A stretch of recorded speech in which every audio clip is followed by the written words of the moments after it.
At only 29 pounds, the baby hippo was about the size of a heavy football. Hippos are normally 3 times that size at birth and very active. In the wild, hippos are born in the water, they can climb right onto their mom's back, and even nurse underwater. This little hippo had the entire team shocked. Being a preemie, the baby just lay there. She was too weak to stand and certainly couldn't climb. A first-time mother, Bibi looked at the baby with mild curiosity.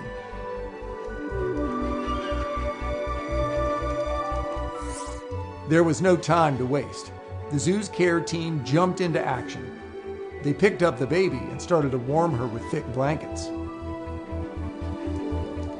Everyone had lots of questions. What do we feed her? Should we put her in the water? How do we make her stronger? How would a hippo mom take care of a premature baby in the wild? Nobody had ever raised a premature baby hippo. If Fiona was going to survive, everybody who would be taking care of her would have to learn everything one day at a time. A team of specialized caregivers was assembled, including the zoo's hippo keepers, a nursery staff of baby animal experts, and an animal health team of veterinarians, veterinary technicians, and the zoo's nutritionist. Team Fiona was committed to saving the baby hippo's life, whatever it took.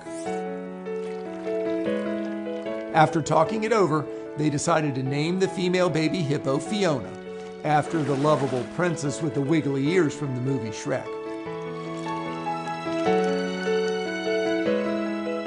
The zoo decided to share Fiona's struggles with the world via social media.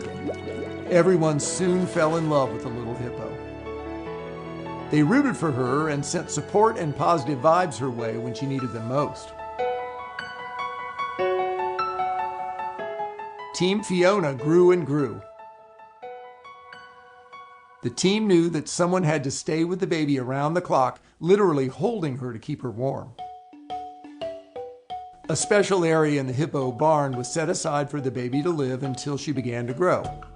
The building had a heated floor, and the heat in the room was cranked up to 98 degrees to make sure she didn't get chilled.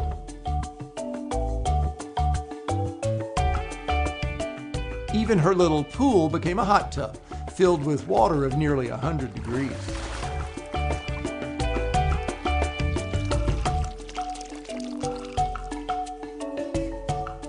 The first dilemma was getting Fiona to nurse.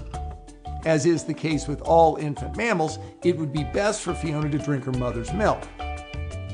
But Bibi is huge, over 3,100 pounds, and tiny Fiona couldn't reach her to nurse.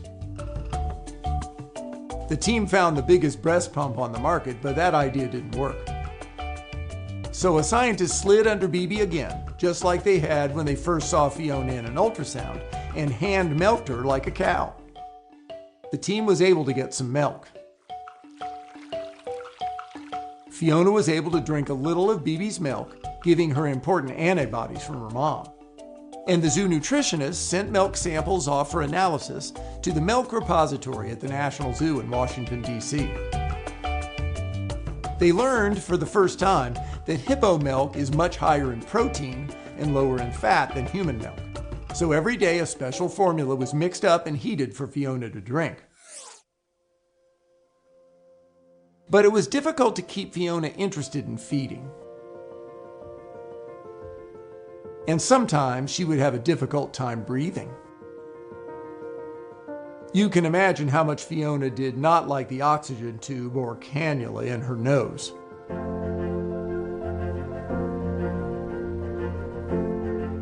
The zoo's nursery keepers know that the keys to raising a healthy baby animal are making sure the baby gains weight and stays hydrated. At about 1 month old, Fiona wasn't looking so good.